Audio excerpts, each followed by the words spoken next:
주신 하나님 말씀 구약성경 출애굽기 12장 21절에서 25절까지 말씀입니다.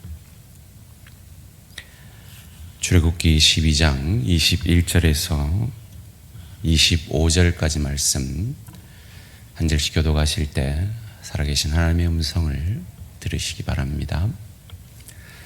모세가 이스라엘 모든 장로를 불러서 그들에게 이르되 너희는 나가서 너희의 가족대로 어린 양을 택하여 유월절 양으로 잡고 우슬초 묶음을 가져다가 그릇에 담은 피에 적셔서 그 피를 문 인방과 좌우 설주에 뿌리고 아침까지 한 사람도 자기 집 문 밖에 나가지 말라.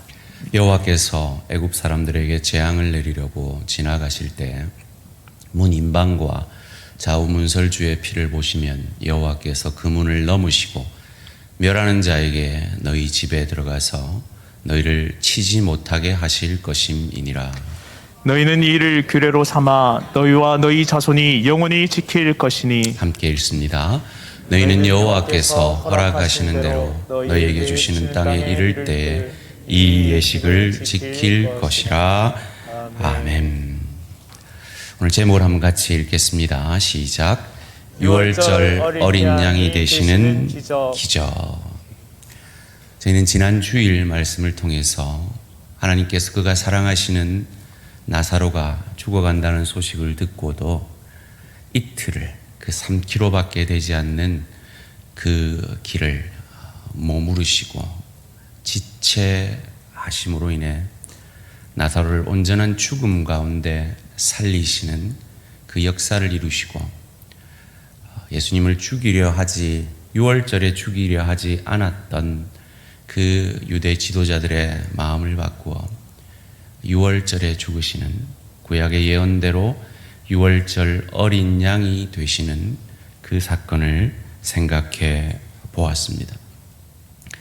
오늘 우리가 읽은 본문은 그 유명한 유월절의 이야기입니다. 영어로 말하면 Passover, 유월, 건너뛴다라는 말입니다. 모두 죽이려 하나님의 사자가 나타났는데 예수님의 어린 양, 유월절 어린 양의 피가 있는 그 집은 죽지 않고 건너뛴 그 사건 말이죠.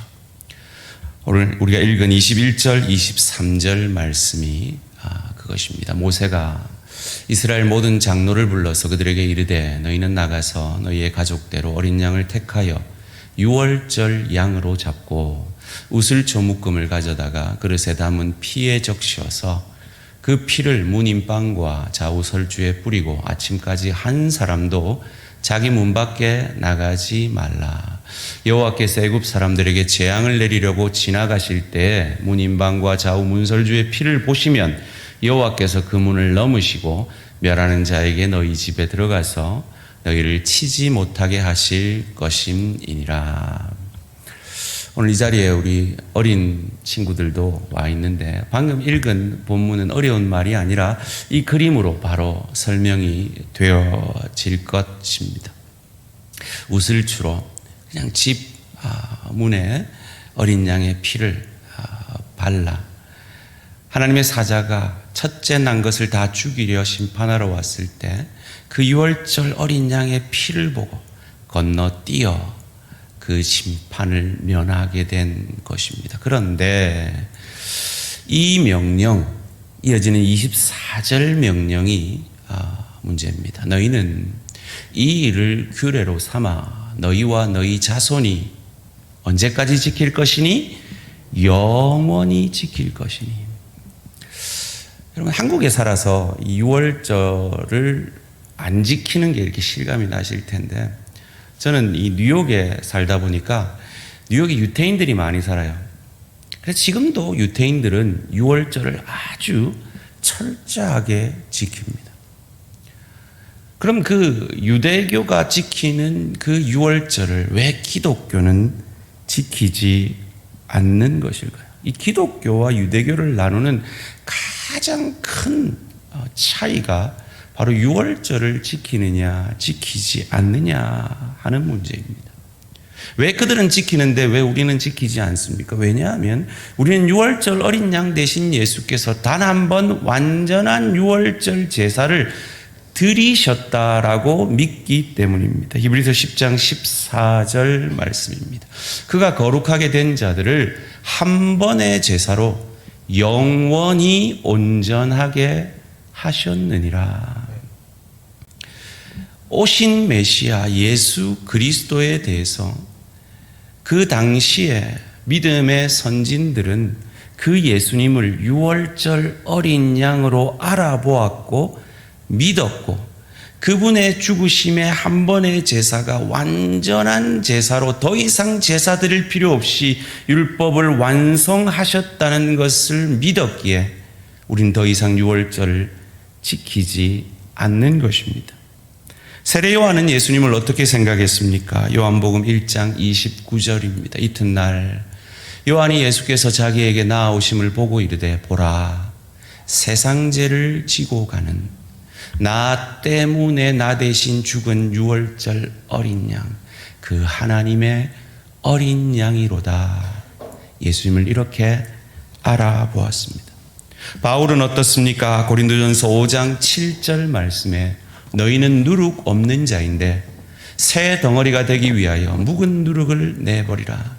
우리의 유월절 양 곧 그리스도께서 희생되셨느니라. 예수님은 또 무엇라 말씀하셨습니까? 누가복음 22장 15절에 이르시되 내가 고난을 받기 전에 너희와 함께 이 유월절 먹기를 원하였노라. 그리고는 성찬식을 행합니다. 그리고 그 유월절 어린 양의 살과 피가 자신의 살과 피임을 그들에게 가르쳐 주셨습니다. 유월절 어린 양 대신 예수님과 달리 이 땅의 대부분의 사람들은 자기들의 이익과 유익을 위해 판단하고 행동합니다. 예수님이 고난당하신 이 사건이 그것을 그대로 보여줍니다. 말씀드린 대로 유대 지도자들은 예수님을 유월절에 못 박기를 원치 않았습니다. 그런데 하나님은 예수님을 유월절에 어린 양으로 드려지게 하기를 원하십니다. 마태복음 26장 3절에서 5절 말씀이 그 하나님의 뜻과 반대되는 그들의 뜻을 알려줍니다. 그때 대제사장들과 백성의 장로들이 가야바라 하는 대제사장의 관정에 모여 예수를 흉계로 잡아 죽이려고 의논하되 말하기를 밀란이 날까 하노니 명절에는 하지 말라 하더라. 이 유월절에는 디아스포라 유대인들이 예루살렘 성전으로 몰려와서 수백만이 모이는, 그래서 예수를 죽이려 할 때 이날이면 큰 혼란이 있을 것을 그들이 알고 염려했던 것입니다. 자기들에게 불이익이 올까봐 예수를 유월절에는 죽이지 않기로 작정한 것입니다. 여러분, 죽이려고 하는 사람이 그렇게 결심했으면 이건 죽음 당하기가 쉽지 않습니다. 특별히 유대인들에게는 이 생사여탈권, 사형권이 없습니다. 그러니까 더더욱 어렵습니다. 죽이려는 당사자들이 이렇게 계획했다면 하나님의 계획대로 예수님이 유월절에 죽는 것은 불가능하다고 여겨집니다. 그래서 예수님은 그들을 자극합니다. 지난주일 말씀드린 대로 나사로를 온전한 죽음에 이르기까지 이틀을 더 머무시다가 살려내시는, 그가 행한 모든 기적 가운데 가장 놀라운 기적을 행하시고 유대 지도자들을 자극하여서 그들을 급하게 하여서 예수님을 유월절에 죽이게 한 것입니다. 인간의 이런 오해에도 불구하고 예수님이 그 사랑하는 자를 왜 3km밖에 되지 않는 그 거리를 가지 않고 머무는가? 마치 그 예수님이 왜 우리의 이 급한 사정을 돌아보시지 않는 그런 우리의 현실들을 겪게 하시는가? 이런 오해에도 불구하고 우리가 믿는 하나님은, 우리가 믿는 예수님은 우리 생각보다 넓고 크고 깊게 일하시는 하나님이심을 믿으시기를 주님의 이름으로 축원합니다. 이 예수님의 죽으심의 과정 속에서 그것이 고스란히 보여집니다. 저는 오늘 복음서에 나타난 이 예수님의 죽으심에 관여된 사람들의 그 일의 동기들을 살펴보므로 하나님이 어떻게 나사로가 살아나는 그 기적을 통해서 유월절 어린 양이 되신 것보다 더 놀라운 기적을 행하셨는지를 살펴보므로 은혜를 받고자 합니다.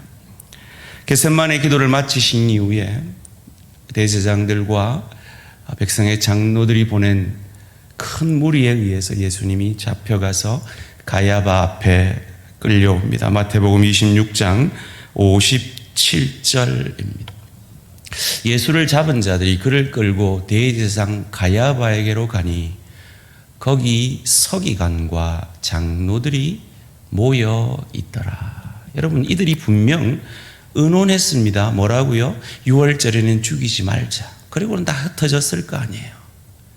그런데 저희가 오늘 저희 교회 교구 단톡방에 오늘 이 성금요일입니다. 같이 예배 드립시다. 이렇게 단톡을 보내도 우리 모든 성도들 가운데 지금 약 한 4분의 1 정도 여기 모여 계신 것 같은데 이 전체 단톡방이 있어도 이렇게 우리가 일사불란하게 뭔가 일하기가 쉽지가 않은데 그 시대는 단체 카톡방도 없잖아요. 우린 너무 성경을 당연하게 읽으니까 모였나 보다. 그래, 뭐 모였겠지. 뭐 모였나 보지. 뭐 이렇게 생각하는데 조금만 그 시대를 생각해 보면 그들은 다 흩어져 있는 사람들입니다. 연락하려면 서로 사람이 왔다 갔다 해야 되고 하는 그 복잡한 과정 속에서 이들이 모였습니다. 카톡이 없던 시기에 거의 불가능한 일이 벌어지고 있는 것입니다. 그것도 일사천리로 진행되고 있습니다. 불법을 동원해 가면서까지 말이죠. 그 와중에 베드로가 예수님을 3번 모른다 부인합니다. 그리고 놀라운 마태복음 27장 1절 말씀입니다. 새벽입니다. 낮도 아닙니다. 새벽입니다. 모든 대제사장과 그 새벽에 무슨 연락을 받고 어떻게 모든 대제사장들과 백성의 장로들이 예수를 죽이려고 그렇게 함께 모여서 의논할 수가 있었을까요? 제가 뭘 말하고 싶은 겁니까? 지금 이 일이 그들이 의논해서 예수를 죽이려고 하는 것 같지만, 인간이 하고 있는 것 같지만 하나님이 일하고 계시다라는 것입니다. 하나님의 계획 속에서 이루어지고 있는 것입니다. 새벽에 모두 왜 모였습니까? 거기다가요, 그들은 이방인의 처소에 들어가면 부정하다 그래가지고요. 그 지역을 다스리는 대장, 총독을 그 새벽에 깨우는 불충성을 보입니다. 그런데 그 집에 들어가지도 않은 그 빌라도를 집 밖으로 나오게 하는데 그 새벽에 아무 상관없는 빌라도가 집 밖으로 나옵니다. 요한복음 18장 28절에서 29절입니다. 그들이 예수를 가야바에게서 관정으로 끌고 가니 새벽이라 그들은 더럽힘을 받지 아니하고 유월절 잔치를 먹고자 하여 관정에 이 빌라도가 사는 그곳에 들어가지 아니하더라. 29절에 그러므로 그 새벽에 이 권력자가 뭐가 답답해서 빌라도가 밖으로 나갑니다. 나가서 그들에게 말하되 너희가 무슨 일로 이 사람을 고발하느냐. 시끄럽다 나중에 와 해도 되는데 일이 일사천리로 진행되고 있습니다. 무슨 말입니까? 하나님이 일하시면 인간의 계획에도 불구하고 불가능한 일이 일어난다라는 것입니다. 이것이 하나님이 예수님을 어린 양, 유월절 어린 양 제사 제물로 드리기 위해 우리에게 허락하신 나사로를 살린 기적보다 더 놀라운 두 번째 기적인 것입니다. 그런데 그보다 더 놀라운 기적이 있습니다.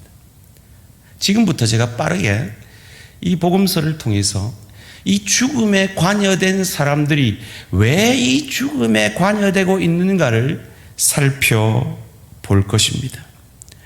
첫째로 대제사장과 장로들이 예수님을 죽인 이유입니다. 마태복음 26장 59절입니다. 대제사장들과 온 공회가 예수를 죽이려고 그를 칠 거짓 증거를 찾으며 이 불법이죠. 이미 예수를 사형이다 선언해 놓고 거짓 증거를 찾고 있습니다. 이어지는 60절 61절에 두 사람이 거짓 증언을 합니다. 하나님의 성전을 헐고 사흘 동안에 지을 수 있다 그랬습니다 라고 거짓 증언을 합니다. 이것은 그 말이 아니었죠. 요한복음 2장 19절 말씀을 그들은 곡해한 것입니다. 예수께서 대답하여 이르시되 너희가 이 성전을 헐라 내가 사흘 동안에 일으키라. 자기의 육신을 향하여 말씀한 이 말씀을 곡해한 것이죠.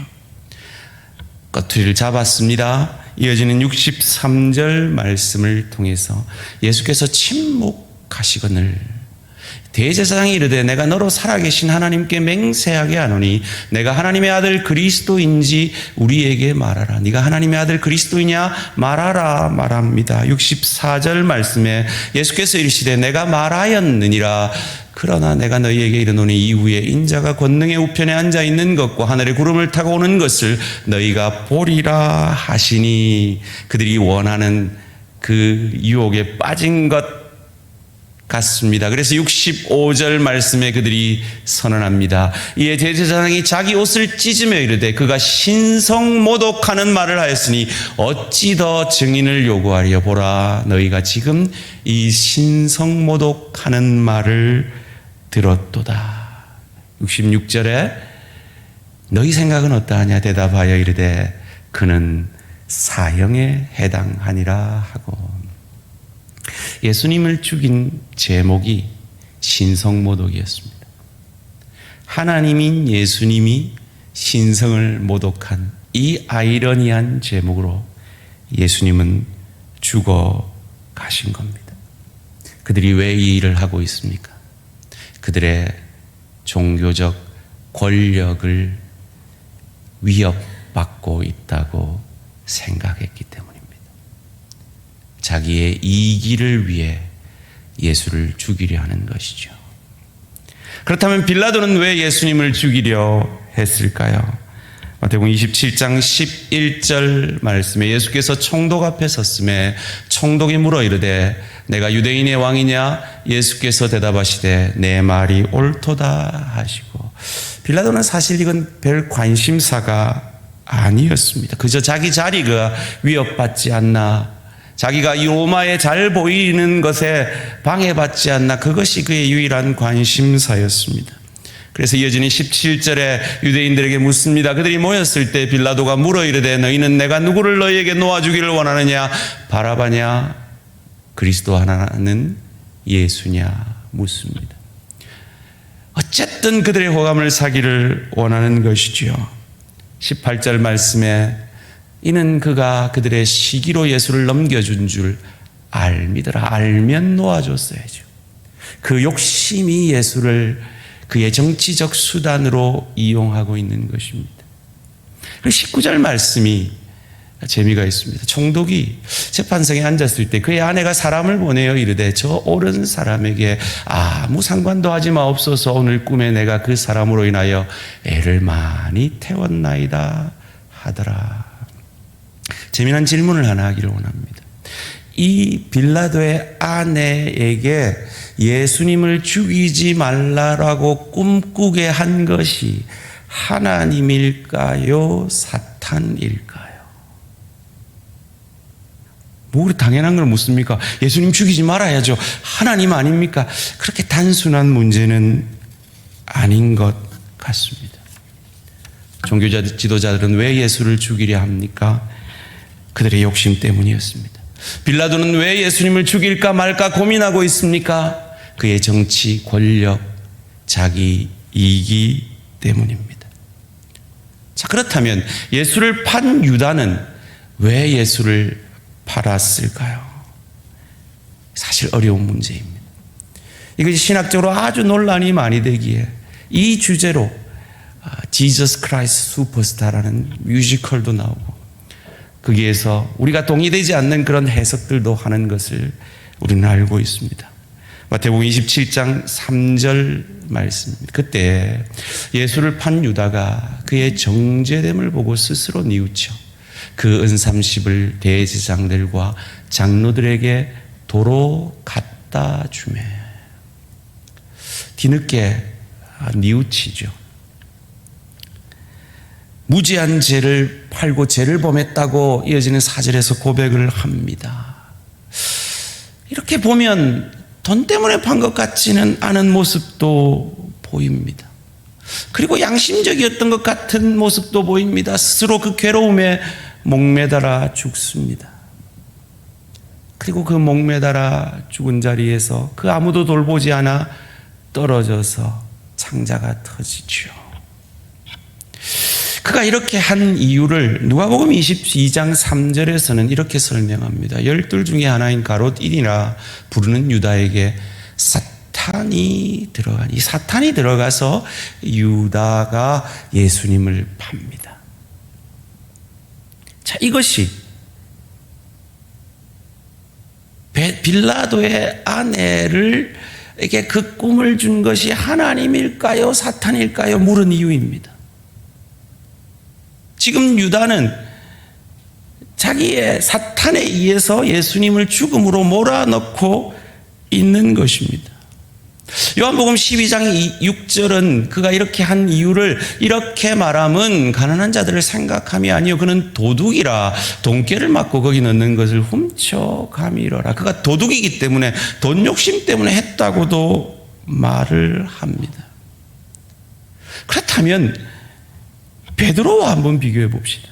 마태복음 16장 21절에 그 유명한 베드로의 사건이 나오죠. 때로부터 예수 그리스도께서 자기가 예루살렘에 올라가 장로들과 대제사장들과 서기관들에게 많은 고난을 받고 죽임을 당하고 제3일에 살아나야 할 것을 제자들에게 비로소 나타나시니 예수님이 이제 내가 죽는다라고 그 십자가의 길을 얘기를 해줍니다. 그때 베드로의 반응, 그 유명한 반응이 이어지는 22절 말씀입니다. 베드로가 그 예수를 붙들고 항변하여, 이 원문에 보면 꾸짖어 이르되 주여 그리 마옵소서 이 일이 결코 죽게 미치지 아니하리이다. 23절에 예수께서 돌이키시며 베드로에게 이르시되 사단아 내 뒤로 물러가라. 너는 나를 넘어지게 하는 자로다. 내가 하나님의 일을 생각하지 아니하고 도리어 사람의 일을 생각하는도다 하시고, 베드로가 사단에게 시험당해서 예수님을 십자가 지지 못하게 합니다.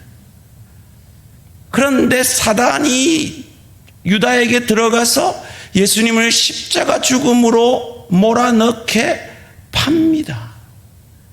유다의 사단은 예수를 팔고 베드로의 사단은 예수를 죽지 못하게 유혹하고 있는 것입니다. 이것이 제가 빌라도의 아내에게 그 꿈을 준 것이 하나님일까요? 사단일까요? 묻는 이유입니다. 어떻게 생각하십니까? 유다가 예수님을 팔려고 했던 그 이유는 사단에게 속아서 유혹되어서 그의 욕심 때문에 팔았다라고 정의할 수 있겠습니다. 그렇다면 호산나 다윗의 자손 예수여 우리를 구원하소서 외쳤던 그 군중들이 며칠이 안 돼서 십자가에 못 박으소서라고 그 외침이 바뀌어진 이유는, 군중들이 예수를 죽이려 한 이유는 무엇입니까? 마태복음 27장 20절 말씀입니다. 대제사장들과 장로들이 무리를 권하여 바라바를 달라 하게 하고 예수를 죽이자 하게 하였더니, 그 정치 지도자들이 무리들을 선동했다라고 성경은 말합니다. 23절 말씀입니다. 빌라도가 이르되 어찌미냐 무슨 악한 일을 행하느냐. 그들이 서로 소리질러 이르되 십자가에 못 박혀야 하겠나이다 하는지라. 24절 말씀에 빌라도가 아무 성과도 없이 도리어 밀란이 나려는 것을 보고 자기의 정치적 이익이 되지 않는다는 걸 판단한 거죠. 물을 가져다가 무리 앞에서 손을 씻으며 이르되 이 사람의 피에 대하여 나는 무죄하니 너희가 당하라. 그들이 기대했던 정치적 메시아가 아닌 것을 실망한 그들이 빌라도와 동일하게 자기 욕심에 예수를 죽이라고 외칩니다. 정리하면 이렇습니다. 대제사장과 장로들이 왜 예수를 죽이려 했습니까? 자기의 이익에 눈이 어두워 메시아를 못 알아본 것입니다. 빌라도는 왜 예수를 죽이려 했습니까? 예수가 무죄한 것을 알고도 자기의 이익을 지키기 위해 죽였습니다. 유다는 왜 예수를 죽이려 했습니까? 자기의 이익을 이루려다가 사단의 조종을 받습니다. 백성들은요, 자기들에게 이익을 주는 메시아 환호 후에 그것에 실망하여 충동을 받아 예수를 죽이려 하였습니다. 무슨 말입니까?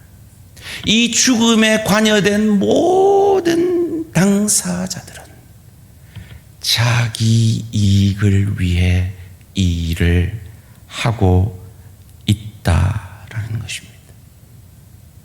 자, 그렇다면 빌라도의 아내에게 예수를 죽이지 말라라고 꿈을 꾸게 한 것이 하나님일까요? 사단일까요? 왜 베드로의 사단은 예수를 죽지 못하게 했고 유다의 사단은 예수를 죽음으로 몰려 했을까요? 중요한 것은 의도입니다. 중요한 것은 왜 그 일을 하려 했느냐 하는 것입니다. 예수님의 죽음에 관여된 모든 사람은 자기 이익을 위해 내 배가 신인 죄의 본성으로 그 일을 하고 있습니다. 자기 욕망을 이루기 위해 예수를 십자가에 못 박아도 사단의 일이고 자기 욕망을 위해 예수를 십자가에 못 박히지 않으려고 해도 사단의 의도입니다. 의도가 중요합니다. 그렇다면 예수님은 왜 죽으셔야 합니까? 마태복음 26장 39절 말씀 함께 읽겠습니다. 시작. 조금 나아가사 얼굴을 땅에 대시고 엎드려 기도하여 이르시되 내 아버지여 만일 할만하시거든 이 잔을 내게서 지나가게 하옵소서. 그러나 나의 원대로 마시옵고 아버지의 원대로 하옵소서 하시고. 아멘. 아버지의 뜻을 이루기 위해 예수님만은 아버지의 뜻을 이루기 위해 이 십자가의 길을 가고 계신 것입니다. 저는 여기서 세 번째 기적을 깨닫습니다. 이 예수의 죽음에 관여된 모든 사람들은 마치 나처럼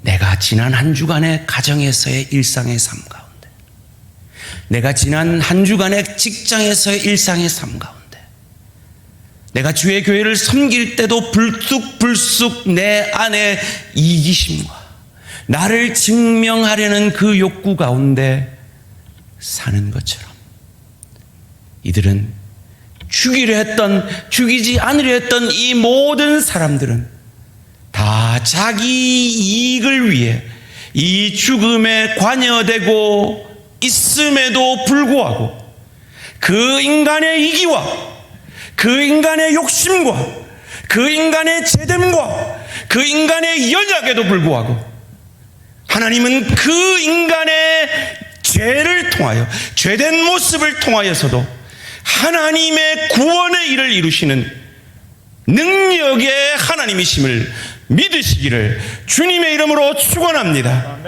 이것이 우리가 이 복음서에서 볼 수 있는 가장 큰 기적인 것입니다. 이 기적이 있기에 지난 한 주간의 삶 가운데 가정에서도 쓰러지고 일터에서도 이기적으로 넘어진 우리들이 예수를 주로 고백한다는 그 이유만으로 우리의 구원을 확신할 수 있으며 오늘 죽어도 천국에서 눈뜰 수 있는 하나님의 사람이 된 것입니다. 하나님의 은혜는 우리의 죄악보다 크십니다. 하나님의 구원의 은혜는 우리의 넘어짐보다 크십니다. 아멘. 우리의 욕심보다 크십니다. 아멘. 우리의 이기보다 크십니다. 아멘. 하나님의 구원의 역사는 그 어떤 인간의 이기에도 불구하고 그 이기를 통해서도 온전히 그 구원을 이루시는 하나님이 저와 여러분이 믿는 하나님이심을 믿으시기를 주님의 이름으로 축원합니다. 아멘. 이것이 우리의 구원의 확신의 이유입니다. 아멘. 그 어떤 내 종교적 열심이 아니라 우리가 믿는 하나님이 이 인간의 죄악됨과 이기심 가운데서도 그것들을 들어서도 구원의 역사를 이루어내시는 하나님이 저와 여러분이 믿는 기적의 하나님이시기에 우리는 실망하지 않습니다. 늘 넘어지지만 나 자신의 넘어짐으로 낭망하지 않습니다. 나 자신의 못난 모습으로 인해 천국의 소망을 잃어버리지 않습니다. 나 자신의 부족한 모습 때문에 하나님 앞에 일하는 것을 포기하지 않습니다. 왜요? 하나님은 우리의 연약과 부족을 통해서도 그 크신 하나님의 열심으로 깊고 크고 넓게 일하시는 하나님이시기 때문입니다. 지난 한 주 넘어지셨습니까? 고난주간인데 내가 이래 살면 되겠나? 여러분 자신에게 실망하셨습니까? 혹 부부싸움 하시고 이 자리에 안 나오려다 나온 분 계십니까? 직장에서 내 이기적인 모습 때문에 소금과 빛되지 못한 내 모습 때문에 절망하는 분들 계십니까? 아직도 화해하지 못한 지체들과의 관계 속에서 아파하는 분들 계십니까? 그 어떤 인간의 연약과 부족에도 불구하고 하나님은 그 인간의 연약을 들어서 유월절 어린 양으로 그 아들 예수 그리스도를 만들어내시는 하나님이 그 유월절 어린 양의 피 하나만으로 그 집안에 있는 그 사람들이 어떤 상태이든지 간에 상관없이 하나님의 사자는 그 집을 지나간 것을 믿으시기를 주님의 이름으로 축원합니다. 아멘. 이것이 복음입니다. 아멘. 이 복음이 얼마나 놀라운지 우리는 이 복음을 내 가족에게 전하지 않을 수 없는 것입니다. 죽어가는 내 가족에게 내 남편이 인격적으로 내보다 훨씬 낫지만 그 남편이 이 예수를 믿어야 하는 이유가 여기에 있는 것입니다. 내 아들이 실력적으로 나보다 훨씬 낫지만 똑똑하지만 그 아들에게 예수 그리스도가 필요한 것이 바로 이 복음 때문입니다. 그래서 우리는 5월에 그 가족들을 초청하여 잃어버린 양을 초청하여 그들에게 복음을 전하기를 원합니다. 인간의 넘어짐 가운데 결코 실패하지 않는 하나님이 우리가 믿는 하나님임을 믿으시고 포기하지 마시고 끝까지 이 구원의 경주를 감당하시며 이 구원의 경주 가운데 내 열심에 의지하지 마시고 나를 향한 나의 부족과 연약에도 불구하고 나를 향한 이 하나님의 열심을 의지하여 승리하시는 저와 우리 모든 성도님들 되시기를 주님의 이름으로 축원합니다. 이 시간 결단의 찬양 부르시며 기도의 자리로 나아가겠습니다.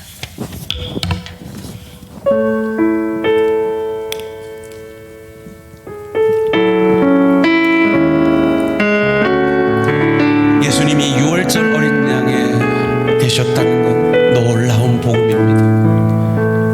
그리고 그 복음 속에는 하나님의 놀라운 기적이 숨어 있습니다. 나사로를 지체하면서까지 그 사랑하는 그 친구의 죽음을 아파하면서까지 지체하시며 그를 살리신 기적, 죽이지 말자 해놓고 그 새벽에 일사천리로 이 모든 일들이 진행되어져 가는 기적. 그러나 그 모든 기적보다 그 인간의 이기와 죄됨을 통해서도 예수님을 유월절 어린 양으로 만들어내심으로 우리를 구원해내신 이 하나님의 기적이 저와 여러분이 믿는 하나님의 역사임을 믿으시고 그 하나님 앞에 찬양하며 그 하나님을 의지하며 나아가겠습니다.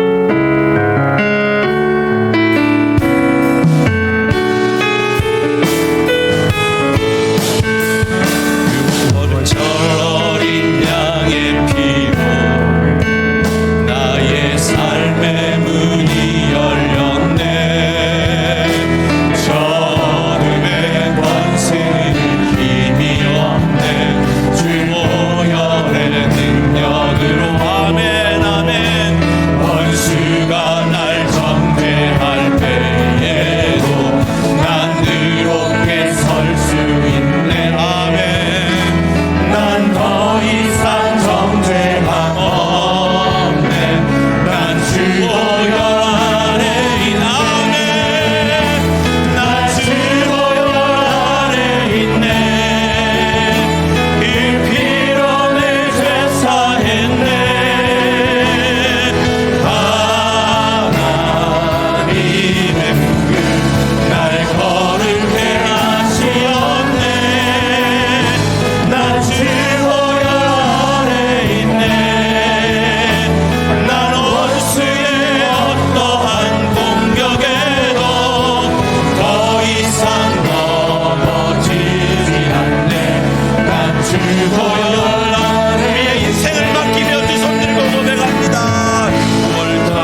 사자가 심판해야 할 때 그 유월절 피를 바른 그 집의 사람들의 상태는 아무 상관이 없었습니다. 그저 유월절 피 아래 있으면 됩니다. 그 은혜 아래 있으면 됩니다. 우리는 그 안에 있는 자들입니다.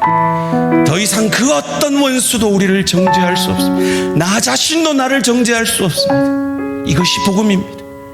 하나님이 이 복음 안에 충만하게 하시옵소서. 그리고 그 복음 안에 충만한 그 자리로 나보다 인격적으로 더 나은 내 남편, 내 아내, 내 부모, 내 자녀, 내 친구, 내 동료가 들어올 수 있도록 주님 은혜 내려 주시옵소서. 5월 둘째 주, 셋째 주에 있을 가족 초청, 잃은 양 찾는 그 시간을 통해 이 복음을 전하게 하여 주시옵소서. 그 자리로 나오게 하시옵소서. 복음을 듣게 하시옵소서. 간절히 기도하십시오. 그리고 5월 첫째 주에 있을 우리가 그러기 위해 성령 충만해야겠습니다. 성령 충만의 이론과 실제, 우리 교단의 가장 탁월한 귀한 교수님을 모십니다. 그 교수님을 통해 성령 충만의 이론과 실제가 내 것이 되어서 정말 성령 충만함으로 변화된 내 모습을 통해 내 가족에게 주의 은혜가 얼마나 놀라운지를 증거하는 우리들 되게 하여 주시옵소서. 다같이 주여 한번 부르고 깊은 기도의 자리로 나아가며 이 부활의 주일에 부활의 기쁨이 넘칠 수 있는 복음 안에 충만한 우리들이 되게 해달라고 깊은 기도의 자리로 나아갑니다. 주여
더 이상